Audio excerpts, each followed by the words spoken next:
Yesterday game was horrendous, bro. I mean, it was bad. I mean, this one might be one for the ages, bro. I can't even lie. The referees just exposed their hand so bad, bro. I mean, they just didn't care no more. They didn't care. The world was watching how bad the cause was.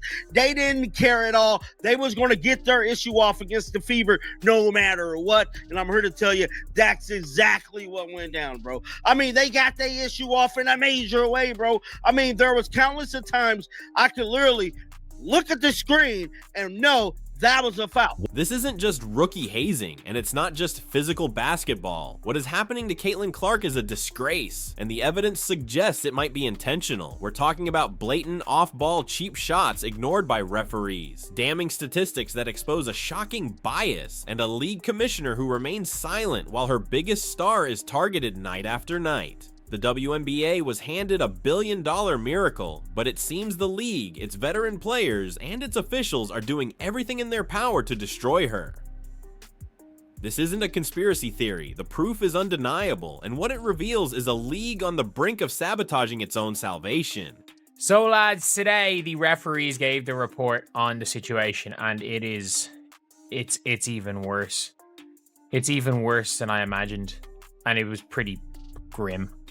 Like, it was a pretty grim overall, The whispers of bias exploded into a full-blown siren on a play that had absolutely nothing to do with basketball. It was a cheap shot, a blindside, an act so blatant it couldn't possibly be ignored. During a game against the Chicago Sky, as the action moved to another part of the court, veteran player Chennedy Carter lowered her shoulder and slammed it directly into an unsuspecting Caitlin Clark, sending her crashing to the floor. There was no defense being played, no ball in sight. It was a calculated act of aggression, a flagrant foul by any definition, and initially the refs on the court did absolutely nothing. Watching the WNBA and seeing how things are run, seeing how things are done, and after you've seen what it looks like to get it right, and you come in and see something looking really wrong, you're going to call it out. It is what it is. You're going to be critical of players if they do something shady or classless, you're going to call that out. It was only after a firestorm of public outrage, fueled by viral clips of the incident, that the league was forced to step in and upgrade the foul to a flagrant 1. Carter's response only confirmed the malicious intent. She offered no apologies, instead telling reporters she had zero regrets. This wasn't just a hard foul, it was a message, and it was delivered for the whole world to see, but that was just the beginning of the nightmare. I wanted to share with you guys an article that I found that honestly gives us so much insight into the WNBA referees, how they are hired, how much they make, and there's one section that really stood out to me, and they break down essentially why they are making the calls that they make, and they also talk about the influx of new fans flooding to the WNBA. They talk about Caitlin Clark a little bit. This article to me was really telling. It actually came out in January, but it was published by SB Nation, and it's entitled "How WNBA Referees Are Scouted, Trained, and Held Accountable." What started as one shocking moment quickly revealed itself to be a deeply disturbing pattern. Game after game, Clark is subjected to a level of physical contact that goes far beyond welcome to the league toughness. She's constantly held, grabbed, shoved, and pushed off the ball with no whistle to be heard. In another high-profile incident, Angel Reese was seen winding up and hitting Clark directly in the head while going for a block, a foul that yet again was only upgraded by the league office after the fact, not by the officials who saw it happen in real time. But feelings and viral clips can be misleading. I mean, you would think with what they say coming into the season, Kathy was made it her business to let them know that, referees is going to be getting assessed for this next season and make sure they're making the right, proper calls.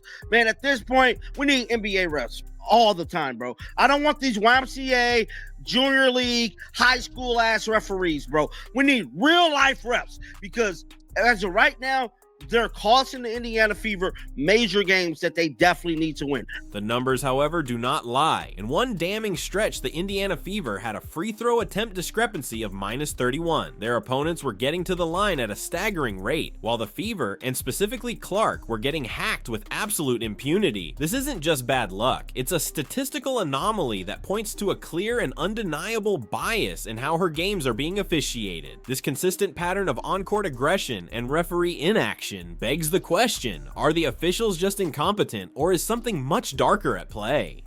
You remember how last year started? You remember the lopsided officiating that we got last year? The All-Star break comes around, the Olympic break rolls around, and then what did we hear from Lynn Dunn? Lynn Dunn goes on the Dan Dockage show and she calls out the officiating. She calls out the refereeing. She calls out the WNBA. The lopsidedness that is being shown not in favor of the Indiana Fever.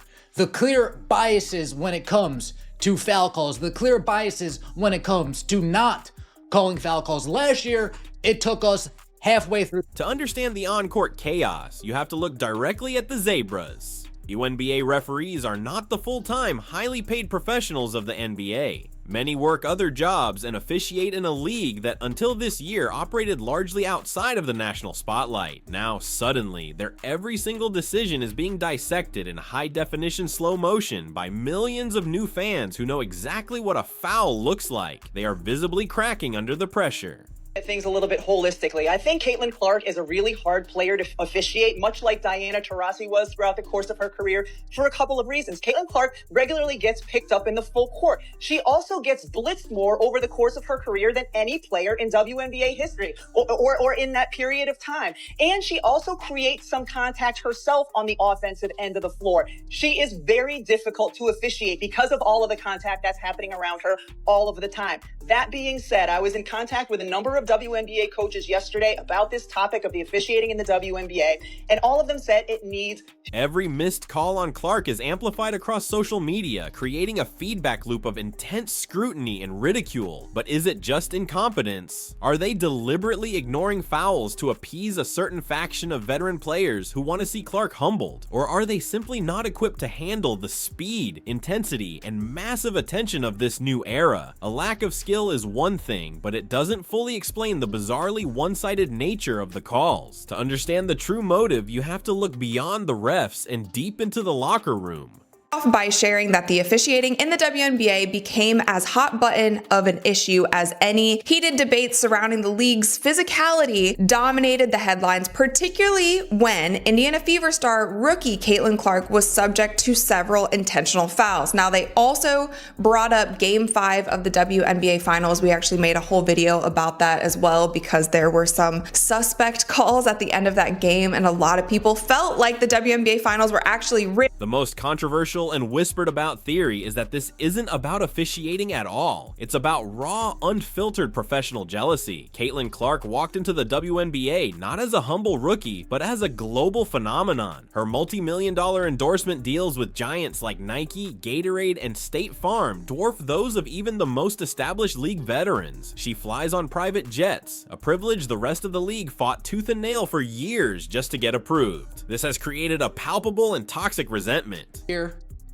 it took us 4 games for Stephanie White to say, I've had enough. It's taken 4 games for Stephanie White to say, you know what? I've had absolute enough. Game 1, okay. Game 2, okay. Game 3, all right. But today was the last straw when it came for Stephanie White. The New York Liberty get to the free throw line 32 times. The Indiana Fever this season have a discrepancy minus 31 when it comes to free throws.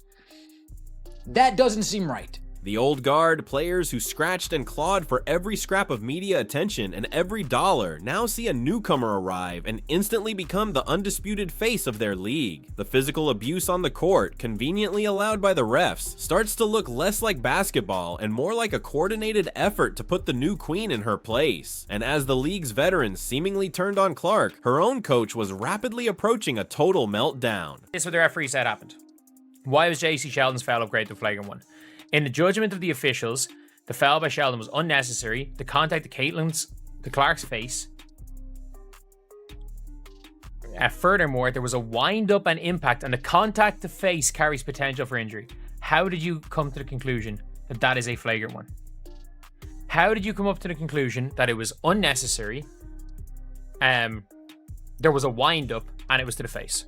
The 3 of them that is a flagrant 2. By definition, you have described a flagrant 2. You can see the entire infuriating saga play out on the face of Indiana Fever coach Stephanie White. She has gone from a composed sideline leader to a human thermometer of injustice, visibly boiling over with each and every missed call. She paces the sidelines like a caged lion, screaming at officials, her face turning progressively redder with pure disbelief. She's earned technical fouls and is constantly risking massive fines from the league, but she's been left with no other choice. Her press conferences have become masterful displays of tight-lipped rage, as she desperately tries to defend her star player without directly accusing the league of corruption. The WNBA refs are the worst. They really are the worst. We got to unpaint these narratives. They all have heart. All the mannerisms in basketball are the same. This is going to be the same. Doesn't matter your color, your race, or your religion. That means I shot in your face. This means I'm clapping, I'm excited. How do you make basketball mannerisms about race? Make it make sense. Sometimes we might even push the ref. I'm in the heat of the moment. I'm not a bad person. Wait, hold up, wait. You be pushing refs, Angel? I ain't never pushed them, but I've gotten in their face. You know what I'm saying? 'Cause, you know.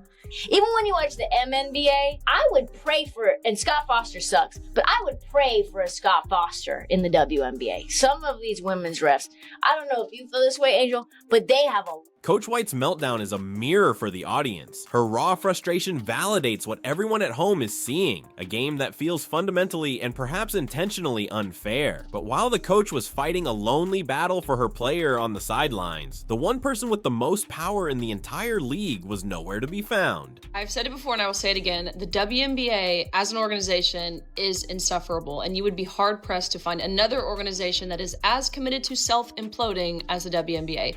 There is no place in basketball for somebody to be poked in the eye and then they're saying Caitlin Clark is flopping. In what world is she flopping? Oh, she flailed and she fell over. For crying out loud, that girl, JC Sheldon, should have been kicked out of the game. She should have received a flagrant 2. There's no reason why you need to poke somebody. Listen, I get it. She's playing her hard. She's guarding her. It's basketball. Aside from the viewership and the recordship and the media, it's just a basketball game. I totally get that. There's no place in basketball for like that. These WNBA refs need to fix. In any other professional sports league, this level of controversy and potential player safety risk would trigger an immediate, decisive response from the commissioner. But in the WNBA, there is only the deafening sound of silence from Kathy Engelbert. Her response to the on-court assaults and officiating crisis has been tragically slow and maddeningly corporate. While fans, players, and analysts demanded action, Engelbert offered nothing but vague, PR-approved statements about league growth and physicality. She has the charisma of a parking meter and the urgency of a screensaver. Lost control of the game. I said you lost control of the game, and here's what happened is those are refs around allowed that type of play to happen. That just opens up the rest of the game to say, do you see what I got away with? I'm going to be able to get away with other things too. And that's exactly what I said. That's a dangerous game. That is a unsafe game for players to be a part of, because it allows for the other team to make some really nasty, maybe just... This staggering leadership vacuum has sent a clear and dangerous message to the entire league. Anything goes. By refusing to publicly and forcefully condemn the dangerous plays, and by failing to hold her referees accountable, the commissioner is giving her silent approval to the entire circus. Her inaction has turned a serious problem into a full-blown crisis, creating what looks like a civil war within the league itself. The increased attention this year, there's also been increased scrutiny about the quality of refereeing. Curious if there has been any conversation about whether it's referee pay, referee training, anything to ensure that is as good as it can be. Obviously, not every, they're humans, looking at technology. Basketball is a little more complex than tennis, for instance, around technology of officiating. So we're looking at a variety of different dimensions. I know it's a passionate issue. Every fan group, I love when I go into market and every fan group, I I meet with. They usually wait and ask it as the last question of the night, but they do ask about officiating, which I... This is the WNBA's great identity crisis, laid bare for the entire world to see. The league is at war with itself. One side, represented by Caitlin Clark, is the future, a multi-billion-dollar media machine drawing in new fans, bigger television contracts, and charter flights for all. The other side is the old guard, a culture that values a certain type of gritty physicality and seems to deeply resent the very superstar who is lifting them all to new heights. The league is trying to cash in on the Caitlin Clark effect while simultaneously allowing its players and officials to systematically dismantle her on the court. It's a dangerous and profoundly hypocritical game. They are marketing her image to sell out arenas and sell millions in jerseys while doing next to nothing to protect the actual person behind that image from career-threatening harm. Let's be clear, this isn't just about disrespect, it's about money, a staggering amount of money. The Caitlin Clark effect is a financial tidal wave. Teams are moving their home games against the Fever to larger NBA arenas just to meet the ticket demand. Viewership is up over 200% on some networks. Her jersey became the top-selling jersey for any draft pick in any sport ever. She is a walking, breathing stimulus package for the entire WNBA. Every single team, including the ones whose players are delivering the cheap shots, is profiting immensely from her presence. This makes the league's failure to protect her not just negligent, it's financially suicidal. They are actively risking the health of the one person who is single-handedly funding their growth. It's like finding a winning lottery ticket and using it for kindling. Amidst all the chaos, the physical abuse, and the media firestorms, the one person who should be falling apart is the calmest person in the building. Caitlin Clark's response to this entire ordeal has been nothing short of remarkable. She rarely complains to the refs. In press conferences, she masterfully deflects questions about the physicality, always bringing the focus back to basketball, her team, and winning. She simply gets up, she takes the hit, gets back on her feet, and answers with a three-pointer. Her professionalism stands in stark contrast to the petty comments from opponents and the silent incompetence of the league office. She isn't just a target, she is an unbreakable star, showing more poise and leadership than the very people paid to run the league. Her incredible composure only makes the WNBA's failure more glaring. She is upholding the integrity of the game while the people in charge are letting it crumble around her. The evidence is overwhelming and the verdict is damning. We have the blatant, undeniable fouls caught on camera for the world to see. We have the shocking statistics that show a clear and consistent officiating bias. We have a coaching staff at its absolute wit's end, a silent commissioner enabling the chaos, and a locker room culture that appears to be rife with toxic jealousy. The WNBA was handed a winning lottery ticket in the form of Caitlin Clark, a once-in-a-generation talent with the power to elevate the entire sport into the stratosphere. But with every uncalled foul, every cheap shot, and every moment of cowardly silence from the top, the league is tearing up that ticket right in front of our eyes. The clock is ticking louder every day. Will the WNBA wake up and protect its most valuable asset, or will it go down in history as the league that was given a gift from the heavens and chose to self-destruct?